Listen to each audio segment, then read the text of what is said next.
Pelaksanaan Bulan Bahasa Bali 2019 digelar untuk kali pertama ini diapresiasi luar biasa dari masyarakat. Secara umum minat dan partisipasi masyarakat untuk mengikuti berbagai kegiatan terkait Bulan Bahasa Bali sangat luar biasa. Hal ini terlihat dalam Festival Nyurat Lontar yang pesertanya melebihi target yang dicanangkan sebagai PLT Kepala Dinas Kebudayaan Provinsi Bali Putu Astawa di Kantor Dinas Kebudayaan Provinsi Bali Renon Denpasar.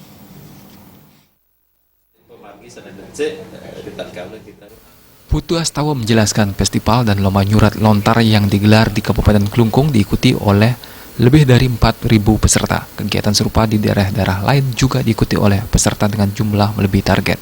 Kegiatan lain seperti seminar bisa diikuti lebih dari 200 peserta, padahal awalnya hanya menargetkan 20 peserta. Ia sangat bahagia dan antusias karena masyarakat Bali memiliki minat besar terhadap bahasa dan sastra Bali sebagai jati dirinya. Minat anak-anak muda dalam kegiatan ini juga terlihat dari membludaknya pendaftar untuk beragam lomba berbasis digital seperti lomba pembuatan komik, opini, status, hingga meme berbahasa Bali. Bahkan lomba vlog berbahasa Bali yang awalnya disangka minim peserta ternyata sudah melampaui target. Minat ataupun partisipasi masyarakat untuk mengikuti Bulan Bahasa Bali ini luar biasa antusiasnya. Baik dari kabupaten sampai ke desa-desa niki. Kita cermati sangat antusias masyarakat kita. Ini bisa dilihat mungkin teman-teman pada saat pembukaan tanggal 1 Februari di Kesiarnawo kemarin itu kan membludak itu peserta untuk nyurat lontar ini kan ya. Itu melebihi dari kapasitas yang bisa kita tampung gitu kemarin itu, yang dari anak-anak SMP, SMA sampai perguruan tinggi gitu ya. Bahkan yang di Klungkung itu sampai 4.100 itu peserta nyurat lontar. Ketua Panitia Bulan Bahasa Bali Profesor Suwarko mengatakan, identitas dan jati diri orang Bali juga dalam rangka memperkuat profesionalisme dan integritas. Dalam pekerjaan orang memiliki rasa jengah dan rasa memiliki sebagai orang Bali. Etika dan kualitas sebagai manusia yang punya akar budaya Bali harus dilestarikan. Hal ini disasar sebagai salah satu upaya peningkatan sumber daya manusia Bali, sesuai dengan slogan Nangun Kerti Sat Loke Bali, Gubernur Wayan Koster. Sekarang memang karena pengaruh global, karena dinamika zaman, pendidikan, informasi dan sebagainya, masa-masa kita adalah masa-masa yang transisi.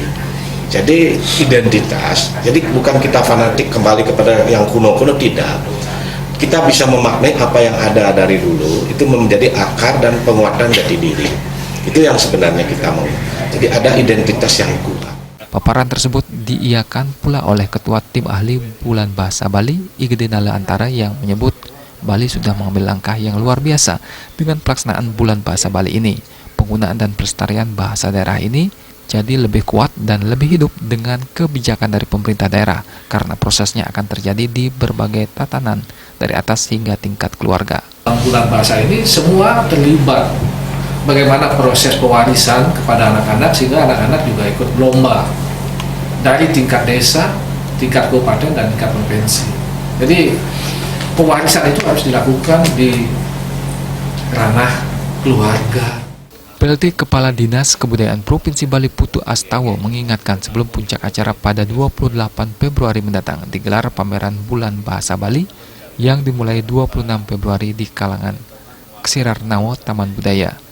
Bahkan pengobatan gratis berdasarkan lontar usade alias pengobatan tradisional Bali. Puncaknya tanggal 28 Februari malam, puncak pelaksanaan Bulan Bahasa Bali, yang antara lain diisi penyerahan penghargaan kepada pengabdi bahasa, sastra, dan aksara Bali, serta pengumuman pemenang berbagai lomba yang telah berjalan selama sebulan terakhir.